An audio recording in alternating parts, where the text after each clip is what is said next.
welcome back to the program. And so we start off our first conversation with Borno State. We're particularly interested in the humanitarian situation there. We recall all too clearly the disaster that occurred following the dam breach and the flooding, and the number of deaths and, of course, the displaced.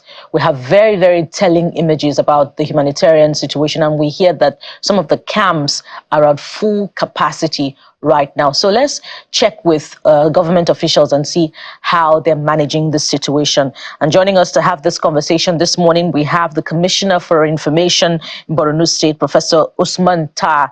And we also have joining us perhaps later on the show. We'll have another guest later on the show, but we have Professor Usman Tar joining us on the program this morning.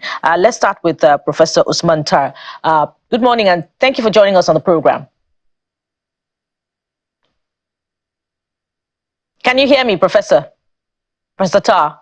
Very well. Very good. I can hear you. Yeah.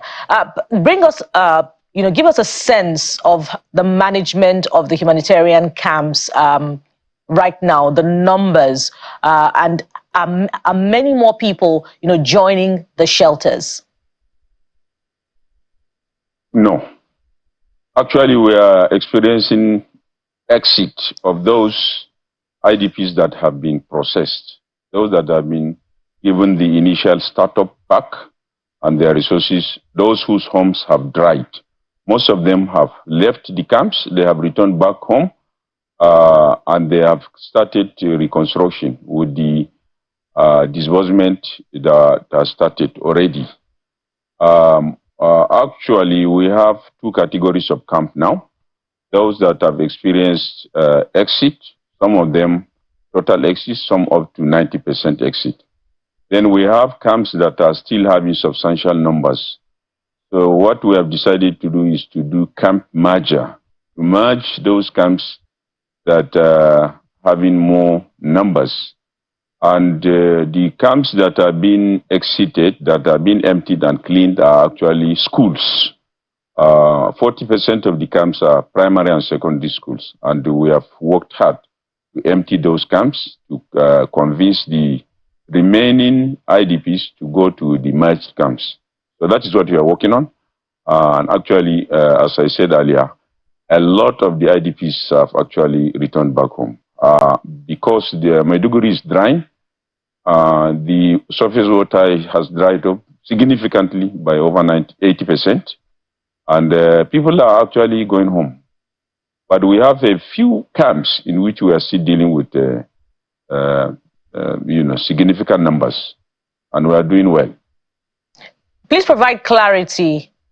You have a few camps where you're still dealing with significant numbers, or those camps that you are talking about, there's a challenge of pressure there? Not really, because we have diverted the resources to those camps now. We were dealing with 36 camps before. Now it has gone down by over 60%. So the resources are actually diverted to those concentrated camps now, pending the exit of the IDPs from those camps too. Our aims is to ensure that people return back home on time, freely, voluntarily, and after having been convinced that their homes are dry now, to commence rebuilding. So we have no pressure at all. Well, it's very heartwarming to see that the water is receding, and I'd like you to just give us the facts on ground now. To what level or what percentage has water receded? Because I've spoken to people there who said that they've returned to their homes, right? So for the ones who are still in the camp, is it as a result of the water not receding, or them just choosing to stay back? And provide us context. How much has the water receded? And I know that the state has been doing its assessment. I imagine it's a daily assessment to see where there's still water and whether or not the water has receded, and these places are safe to return to. So what percentage has the water receded, and why are those people staying back? The water has receded by 80%. In the 20% of places where the water is yet to recede, we are dealing with lowland, very lowland. Along Muna area, we have very lowland places, the 505 housing estate. These are very low places where it will take few more days for the water to recede totally. The people that are yet to return back home are those people whose homes are still wet. That is the situation for now. Maiduguri is on a sandy soil. The stagnant waters that are remaining, we are draining them out, but the soil is also consuming a lot of the water.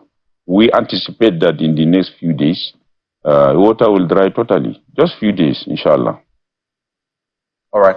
The reason I asked is if 80% of water has receded, then you expect that 80% of people in the camps would have returned home and there will be less pressure.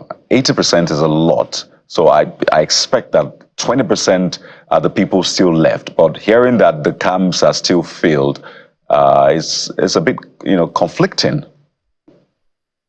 No. Let me correct you. Though the water has receded by 80%, some of the homes still needs assessment. Some of the homes are still fragile. Not all homes where the water has dried are ready for reoccupation. So if the water has receded 80%, the people, the IDPs, we can't say up to 80% have returned home. Please, there is a margin that we are dealing with. And this is because we don't want to allow people to go to unsafe homes. Some homes, because of the total number of days that they have stayed underwater, they are weak. So we are careful not to allow these people to return home. Those homes that are dry and safe for reconstruction, these are the homes where we allow people to go back. So please, 80% is for recession of the water, but for the IDPs that have returned, the number is less. We are taking the tally right now. All right. So for the camps that are still operational, tell us about the water and sanitation, hygiene, wash situation in those camps. And on another level, the planned release, or what seems to have commenced, of release of water from the Lagdo Dam as announced by NICSA. Is there any concern that Borno, although not listed, but may be susceptible because of its low-lying level? Thank you very much. The camp situation, we have continued to expand and improve on the clean water, provision of clean water to the camps. We already have boreholes in those camps that are still holding people, like the Bakassi camp and the other camps to the Dalori camp. Healthcare facility, we have already expanded. In fact, we channeled the facilities from the camps we are closing to the camps that are still active. And the feeding system, we are continuing to allow feeding to be provided to those that are in the camp. But at the same time, we have also asked our partners and also our own feeding system, we have diverted it to the communities too, where people are returning. With regards to the Lagdo Dam, we are yet to, we may be at the marginal receiving end of the Lagdo Dam. We are not the state that is really at the receiving end of the dam, but that said, water is a very mysterious element, and we are prepared for any consequences of the opening of the Lagdo Dam. Also, donations that have come through to Borno, by the calculation of some, may have entered the region of over 13 billion naira, and we've also heard of very recent donations to Borno State to deal with the humanitarian situation. But these donations look more, like a tidier sum than what should just be expended on humanitarian situation. So, what is the state government's proposal for preventive measures, for these funds to be deployed to? Thank you very much. We have received over 13 billion pledges and donations, but cash at hand is over 8 billion naira.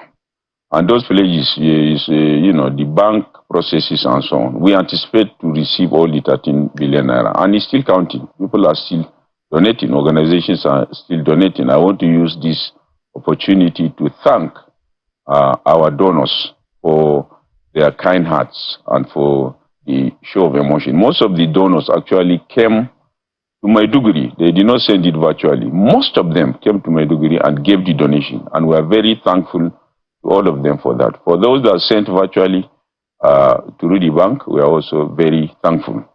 Now, this morning, the state government established, His Excellency the Executive Governor, established a committee on cash disbursement.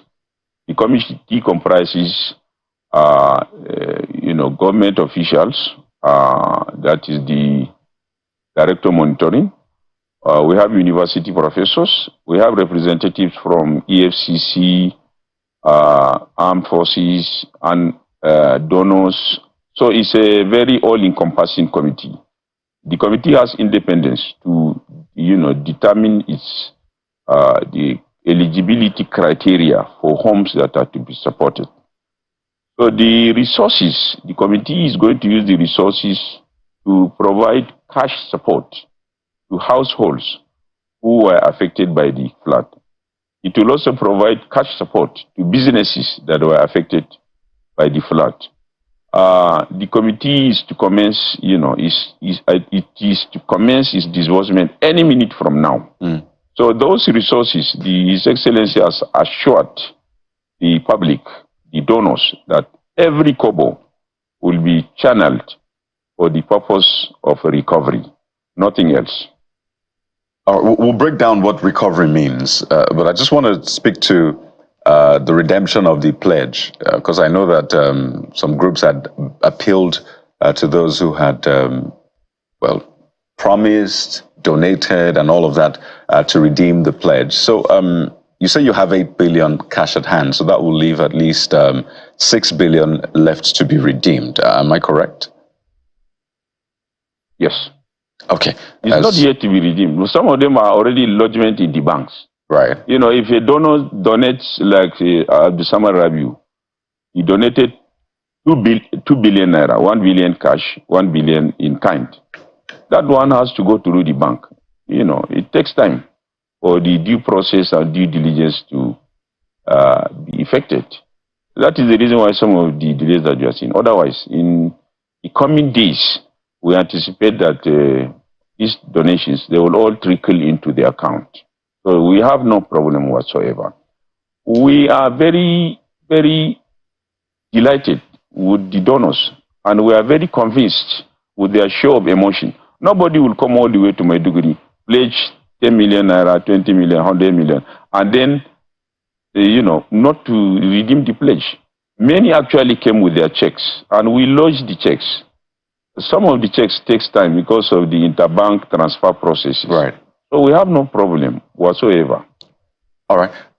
We'll still touch on the situation we heard reported earlier, that there are people who were just going to the camps, understandably, the economic situation, not because they were displaced, right, but because there was free food in that sense for them. I want to ask if Borno State is looking at the bigger humanitarian situation, not the one caused by the flood, but the one that has been ongoing because of the economic situation.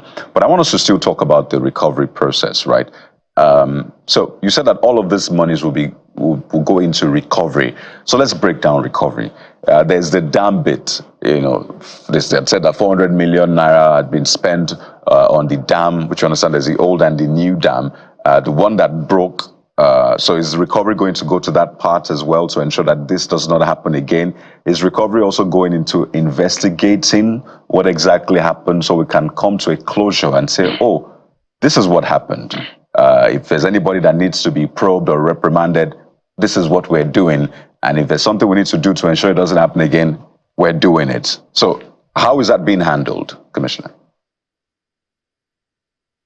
Thank you very much. Our priority for now is the reconstruction of homes and businesses, reconstruction of broken public facilities, boreholes, roads, and so on. That is the priority for now. Investigation is maybe is along the way, maybe later. For the dam, we have been carrying out regular maintenance of the dam. We shall continue to carry out regular maintenance, but please note that the dam is a facility of the federal government. We have always supported, provided our own peripheral support, maintenance support from a subnational entity. That one will continue. And even before the donation, state government has used its ecological fund and other resources to carry out the maintenance. So the donation, for now, the priority is the people who are directly affected by the flood. We don't want to be diverted. I just want to follow up on that. I wonder why the state government is prioritizing handouts above climate resilient solutions, reconstruction, as Akayode said, for the dam, or even the construction of a new dam, such that Borno is no longer susceptible to these kinds of disasters in the future. And what assurance is there, that this committee that has been set up to oversee the disbursement of what seems more like handouts will not, will be removed from compromising the process, and there would be no cases of corruption and embezzlement of these funds?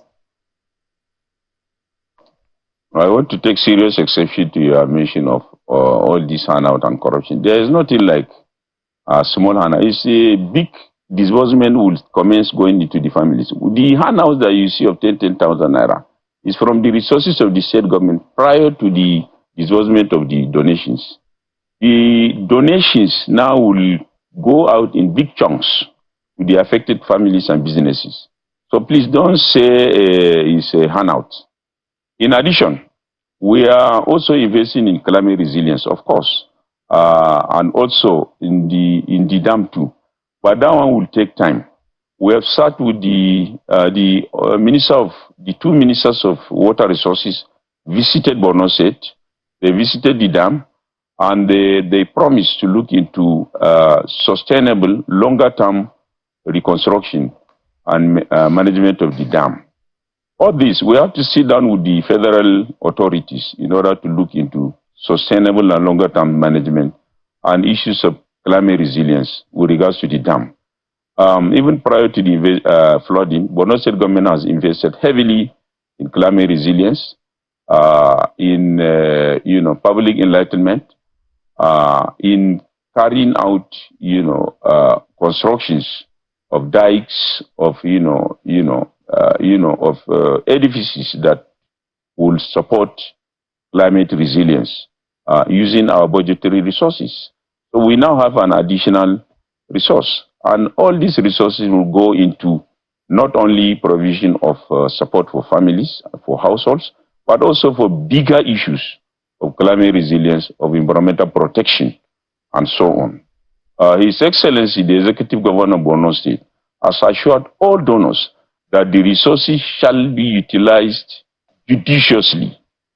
And you know what that means when Governor Zulum said that. He is a person that is very transparent, and he has picked transparent team. And the Fund Disbursement Committee comprises of, all the stakeholders. Be rest assured, your audience should be rest assured that all these, members, EFCC, ICPC, all the members, armed forces, they will make sure that the fund go into, targeted investment, short-term, medium-term, and longer-term. Professor, sir, are you saying that the entire 13 billion naira is what is going into rebuilding homes and businesses? And apart from that, or is the 3 billion naira released by the federal government to states, which Borno has also benefited from, part of this 13 billion naira? The federal government allocation, I think, is a standalone. It will go into, purposes intended. This 13 billion naira donation is a one-off donation. It will be appropriated, and it will be used to target, short, medium, and longer-term solutions. In addition to providing immediate succor to those who are affected. So it's a cash at hand. It's a fund that will be utilized consistent with financial regulations and extant law. All right. On a final note, because I understand that you have to run quite a busy day as you would expect, and it's a double-edged sword. From the projections, and I know that the government is speaking with those who are in the know, the experts. Is this likely to happen again in Borno State? If you have projections about that, is a flooding likely to happen again? And I imagine you've done some feasibility studies and some simulations. Will they happen again? Secondly, the bigger humanitarian situation. I talked about people who are choosing to stay in camps, not because they are displaced by flood, but because there's food there. And a reporter was there, she reported on that.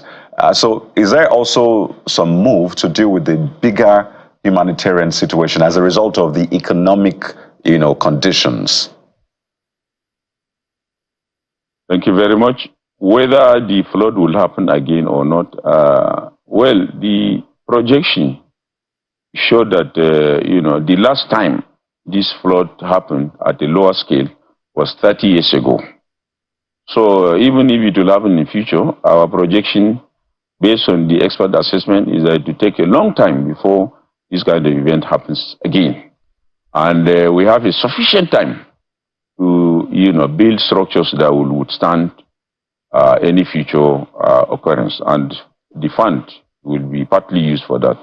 With regards to the bigger humanitarian situation, I don't want to say, we are, in a very dire situation. Prior to the flood, we have decommissioned all the IDP camps, with the exception of about 2 informal camps in Maiduguri. People have returned back to their villages and towns. We have opened up big farms, mega farms, village farms. We have secured villages, towns. People are farming. We anticipate that this year we shall get multiple yield in terms of agricultural output. People are beginning to take care of themselves before this flooding. So the bigger humanitarian situation you are talking about, I don't think it exists. That's it. We have few people around surrounding the camps that decided to troop into the camps to get free food.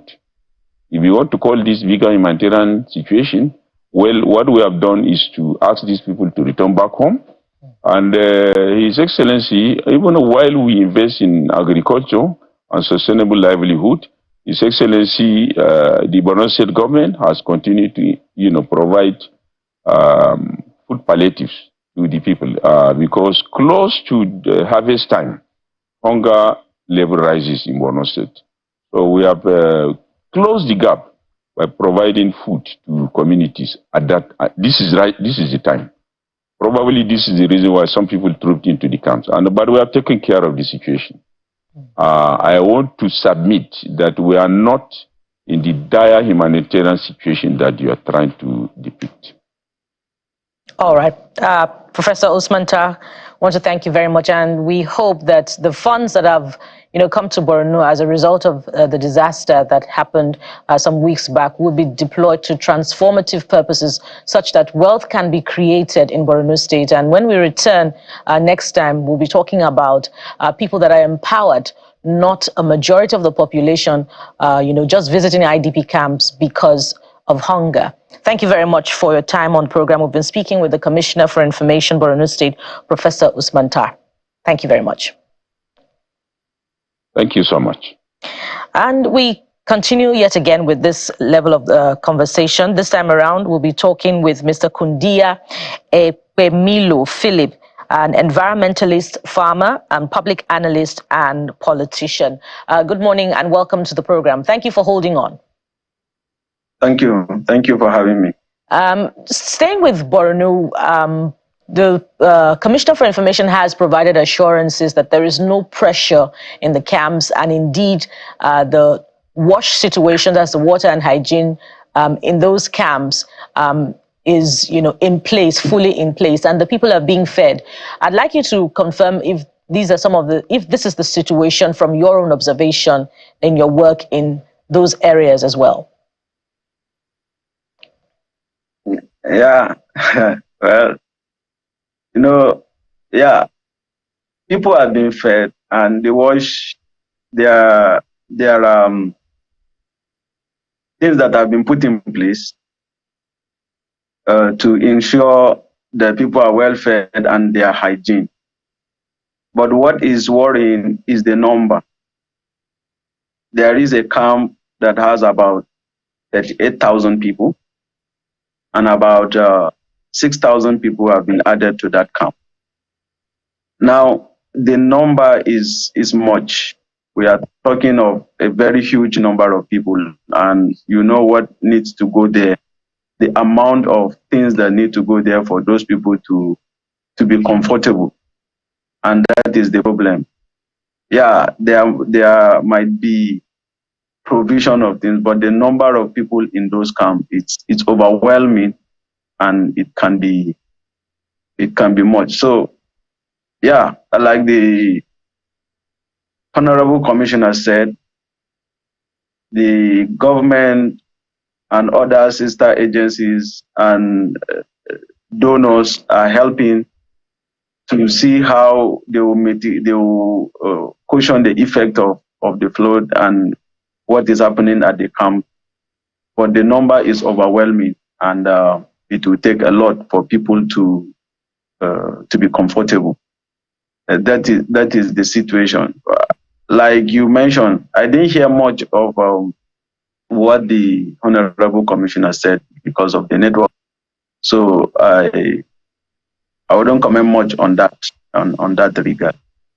So you say it's overwhelming. Then what's your assessment of how NEMA officials, sister agencies, and the state government, what's your assessment of how they're managing the situation? Well, they are trying their best at the moment, but like I said, the number is overwhelming, and there are people that are not even affected by the flood, but they are also in trooping to those camps, and they are adding more pressure to the work generally.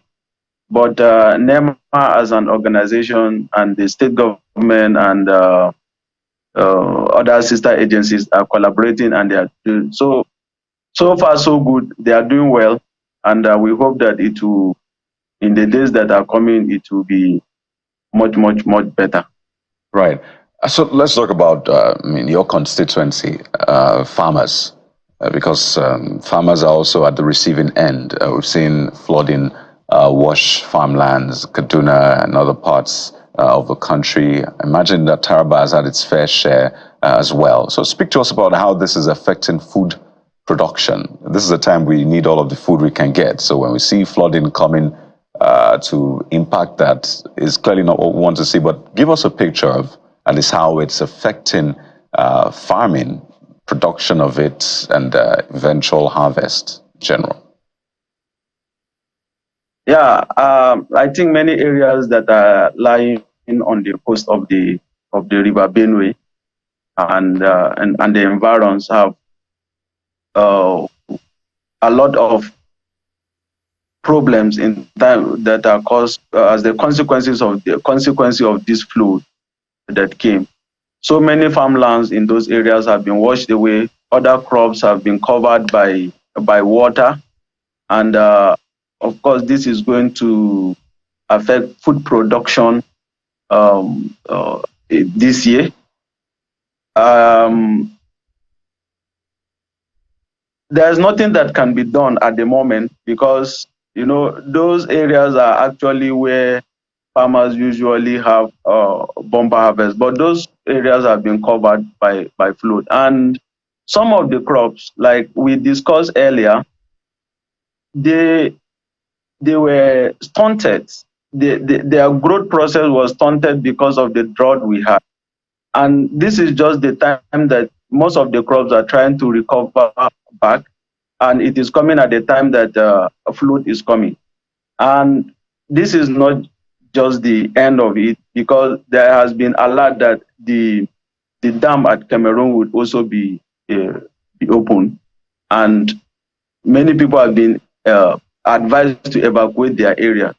So what is coming is huge, and farmers are at the receiving end of it, and it is going to affect food production generally. And based on what you have said, how reassuring is the commissioner's words about how the funds will be deployed? Will it address the situation that farmers are currently faced with? And perhaps you would also want to talk about how you think the funds that have come to Borno State as a result of the flood should be disbursed. Yeah, like I said, I did not hear much of what the Honorable Commissioner said concerning the funds that got to Borno and how it is going to be disbursed.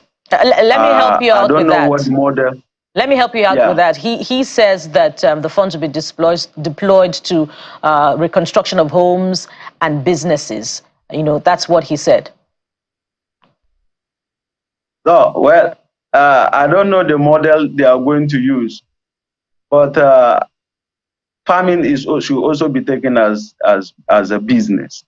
And whosoever that is affected, farmers that are affected on that region should also be considered, and not just those living in the urban areas whose businesses and homes are got affected as the result of the flood. But if we do due diligence, I think special attention should be given to farmers. Because whatever we do at the end of the day, if there is no enough food for us to eat, there will be more humanitarian crisis as a result of hunger that we arrive. And that dam, the allowed dam, was specifically constructed to serve as a source of irrigation for agri. So I think special attention should be given so that farmers will be able to go into irrigation farming this season, in fact, starting from October, November, so that there will be more food production in Maiduguri. Because at the end of the day, if you concentrate just in the urban areas and those homes that are affected, we are going to have a much bigger crisis later on. And like you rightly mentioned, there are so many people. There is one of the camp, I've forgotten the name of the camp, about 6,000 people added to that camp of recent. Now, those 6,000 people, you can guess that they are not in that camp because they were affected by flood, but because there is free food. Already we are in a crisis, hunger crisis, and people are looking for where to get food to eat. And the farmers should be taken into consideration, because whatever that is going to happen on the long run, we will need food to eat. And whatever Borno State government wants to do with the donations that they got, farmers should be taken into cognizance, because them too, they are involved in businesses. Right. So there's the reality on ground, and then there's the politics that affect the reality on ground. And when I say politics, I mean the policies that come from governments, right? Politics at the end of the day should influence, policies.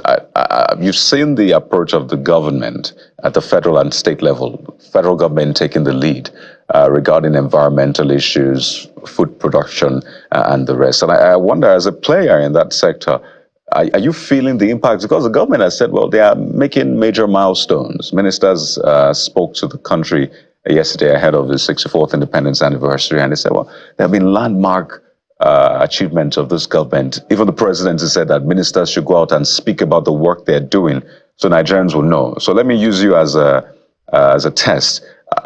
Do you see all of the impact of the work that the federal government says it's doing, particularly in the area of food production and the environments that affect you? Do you feel the positive impact, or nothing has changed? Really, I would say nothing has changed. That's the truth of the matter. Because on paper, there are policies. On paper, there are intentions. You hear government, the federal government distributing fertilizers and other farm inputs to farmers. But distributing fertilizer in September does not solve the farmers' problem, because by September, you wouldn't even have need for fertilizer anymore. So if on the paper it will be written, you will see it there, that this is what the government has done. And the government can actually go out and say it did this. And of a truth, it did. The government has done that. But then the timing is very, very important. And this is why most farmers have not felt the impact of whatever the government is doing. And also, we need to have grown past this stage, that we don't need to be doing new farmers registration every year. We would have known who are our farmers by now and who need this support. Because even when this farming input and other things comes, you begin to wonder who are the people that are getting it. And at the end of the day, it ends up in the hands of market people. Because those that are given some of this input are not real-time farmers. But we don't even have data that says this is our farmer. This is the number of food that this farmer, the quantity of food that this farmer is producing and need this help. We need to move from the way we do things and do it differently. Let whatever input, whatever policy, whatever drive the government is doing to ensure that food production is increased, let it be tailored rightly to the right people that will ensure that the input and whatever is put in the right use and also the right result to be gotten. If we don't do that, we always have it that this thing has been done, and of a truth, it has been done. But what is the timing? And who are the people that got that actually receive that help, that actually receive those inputs from the government?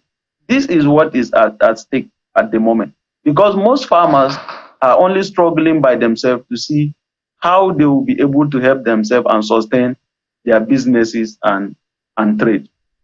And indeed, we hope that somehow by proxy or directly, particularly, following the appearance of the Commissioner for Information of Borno State on this same platform as well, that the message has been taken to them, the message on sustainability and climate resilient solutions, particularly for farmers amid the current, weather conditions and patterns as predicted. We want to thank you very much for your time on the program. We've been speaking with Mr. Kundila Ekpemilo Philip, who is a farmer, public analyst, and politician.